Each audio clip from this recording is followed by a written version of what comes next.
Yeah. Donald Trump. Donald Trump. And Donald Trump, as we know, has put, as the Prime Minister just said, unjustified tariffs on what we build, on what we sell, on how we make a living. He's attacking Canadian families, workers, and businesses, and we cannot let him succeed. We didn't ask for this fight. We didn't ask for this fight.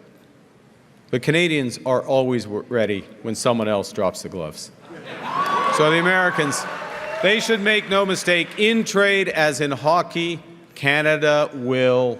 Just when you thought trade tensions couldn't get any worse, Canada pulls another shock move. This time, it's not about lumber. It's potatoes. And yes, it matters a lot. In a move that caught the U.S. off guard again, Canadian Central Bank Governor Mark Carney stunned the Trump administration by halting potato exports to the United States. The fallout? Immediate. Prices spiked, supply chains cracked, and farmers, processors, and retailers across the U.S. Midwest and Northeast were left scrambling. Why did Canada do it? Why now? And how did potatoes become the next weapon in a growing economic Cold War between neighbors? Let's break it down. On August 1st, 2025, just weeks after a surprise freeze on lumber exports, Mark Carney announced another round of export restrictions, this time targeting Canada's potato sector. Effective immediately, all shipments of fresh potatoes, seed potatoes, and processed potato products, including frozen fries, would be suspended to the U.S. It was a bombshell. The U.S. imports over $1.4 billion worth of potatoes from Canada every year, a staggering number when you realize how central the humble potato is to the American food supply chain. Think French fries, hash browns, potato chips, school lunches, military rations, fast food menus, and institutional kitchens. Canada provides over 70% of the frozen fries used by U.S. restaurants, especially fast food chains like McDonald's, Wendy's, and Burger King. And most of that comes from just two provinces, Prince Edward Island and Manitoba. Carney's statement cited domestic food security and long-term soil recovery as the official reasons. But everyone saw what this really was: a second, sharper move in Canada's growing trade war with the Trump administration, which returned to power in January 2025. Let's rewind a bit. Trump's return to office brought a renewed push for protectionist trade policy. We haven't really had a lot of luck with Canada. I think Canada could be one where they'll just pay tariffs. By May 2025, his administration had already slapped new tariffs on Canadian dairy, beef, EV components, and even aerospace parts, claiming they were dumping goods and undercutting U.S. producers. Ottawa protested, but Washington doubled down. So, Carney, who had already shocked the U.S. by halting lumber exports just weeks earlier, struck again. This time, she targeted the food system. The decision hit like a gut punch, not just because of how unexpected it was, but because of how reliant the U.S. has quietly become on Canadian potatoes, especially processed ones. Within 24 hours, frozen fry suppliers across the Midwest and Northeast declared force majeure. Major distributors like Lamb Weston and McCain Foods USA, both of which process massive volumes of Canadian-grown potatoes in their U.S. plants, warned of major supply disruptions. McDonald's issued a rare internal memo to franchisees asking them to limit fry sizes in some regions.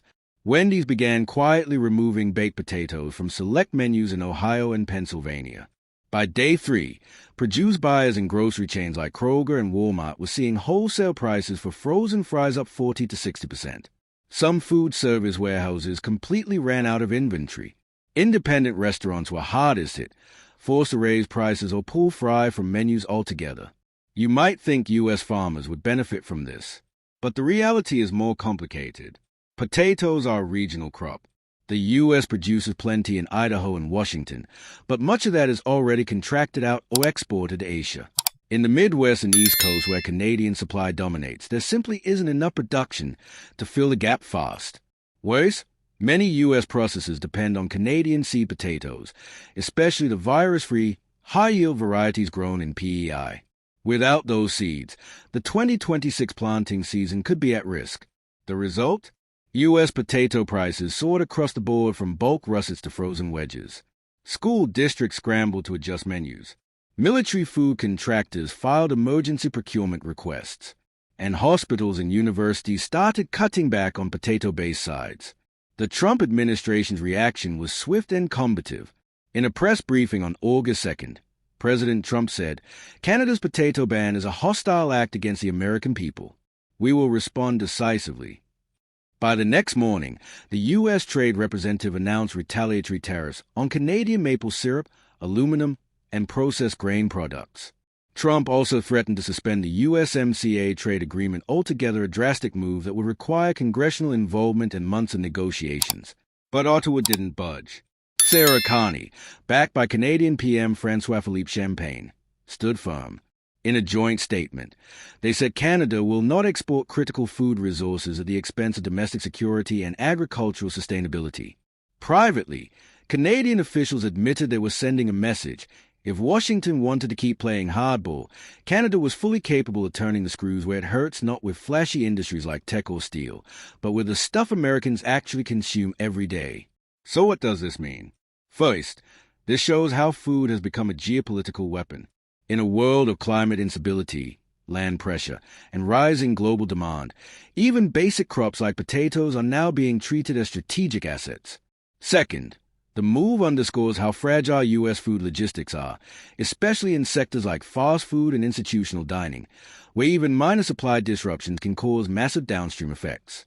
Third, the Canadian strategy spearheaded by Carney represents a bold new form of economic leverage. Rather than respond with tariffs or diplomatic words, he's using what Canada has in abundance, raw materials and food. And it's working. Lastly, this event highlights something uncomfortable for the U.S., just how little slack exists in our supply chain. Whether it's lumber or potatoes, the U.S. has outsourced key inputs to trusted allies without building resilient domestic alternatives. And when those allies push back, the consequences are immediate. Back in the U.S., the economic fallout continues. Food service stocks took a hit on Wall Street. Shares of Restaurant Brands International and Yum! Brand both fell over 8% in 2 days. Independent diners and regional chains in New York, Ohio, Michigan, and Illinois are reporting profit losses of 20 to 30%. Several school districts have announced changes to meal programs starting this fall: fewer potato sides, more rice and grain-based substitutes. Meanwhile, in Canada, Carney's approval rating is up sharply, with many Canadians seeing her as the first leader in years to stand up to Washington with real action.